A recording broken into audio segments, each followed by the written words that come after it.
Living life, everyday, late at night, not okay.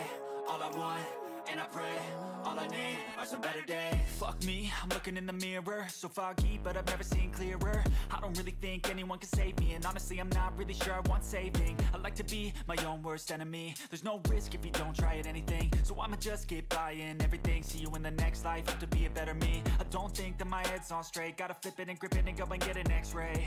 What's wrong with me? I just feel weight pushing on my chest and it squeezes till I suffocate. Better change my mindset, meditate. It's pretty cool that I'm alive and have better days. I could walk, see, hear, I should celebrate. Think I could change my mind, maybe elevate. Living life, everyday, late at night, not okay.